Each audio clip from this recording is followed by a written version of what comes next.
Alright Internet, this is Nate, you're watching iRoll1s, and today I got a package in the mail that made me start thinking about old school D&D, and some stuff that old school D&D guys might remember that some of you new guys never had to deal with or might never have heard of.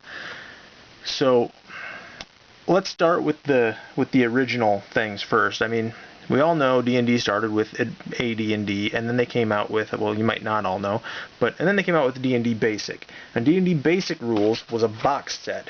They call it the Red Box. You guys have probably seen this. I know most D&D people have seen this image. It's pretty iconic. But your D&D set came in this box when you got the Basic Rules. Now, it's pretty standard. You open up your box, you got your books, you got some dice, which I have lost in the vortex of my workroom upstairs, so I don't know currently where those dice are, but somewhere up here I have a set of mint condition, unopened, undoctored dice for this set. And the reason I'm keeping them that way is because when you got your dice, you also got this. What's a white crayon doing in your D&D box? Well, I'll show you what the white crayon's doing in your D&D box, and people who've been doing this or have done this before, they know what the white crayon is doing in your D&D box. That's what I got in the mail today. Not just that, but a few other ones. Now these are not the dice that you would get in your D&D box, but they're similar. These are Game Science Precision dice, and these are actually factory seconds. You can see some blemishes that stop them from actually going out the production line, but they still roll just as random as the Precision dice did. So their Precision dice are untumbled, so the sharp edges, or the edges are a lot sharper, so they flatten these out, because if you stepped on this unrounded from the tumbling process, that's going into your foot. So they did that kind of stuff. But your D&D dice came without the numbers wrote in. And so you had a couple options here. You could, now you have a couple options.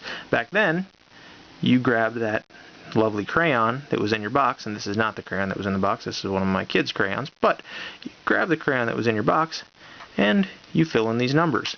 Now, some other people use Sharpie paint pens. I've never used those, so I can't really comment on how well they work or how good they work, but I can show you right now exactly how this situation was accomplished. Now, these are, like I said, factory second dice.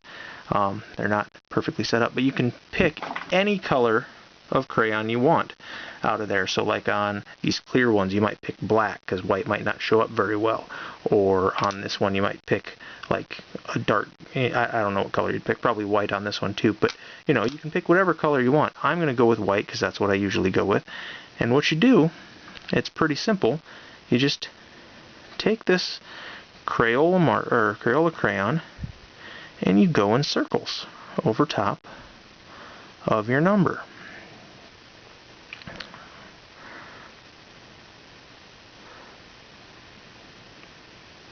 Now, I posted this on the D&D 5th edition Facebook page, and a lot of people had no idea, so that's kind of why I decided to show it.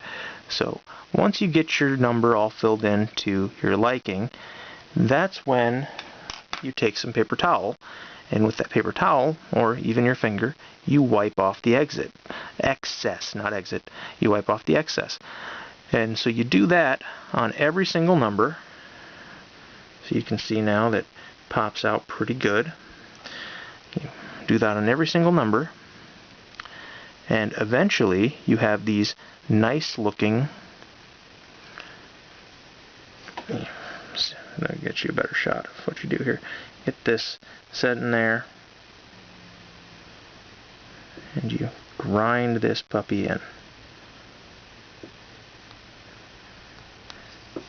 And you'll have your numbers marked in. Now, I'm not going to do these right now because that takes too long a time, but I do have a set that I have done previously so you guys can see how that turns out. Let's zoom in here, get a little bit better shots on these.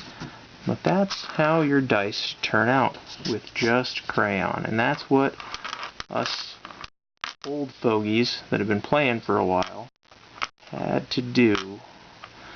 Well, that's kind of a lie. I never actually had to do that because my brother was the one that had the D&D set, and I did not. I just played with him, so he got to do it, and I just got to see how that worked out.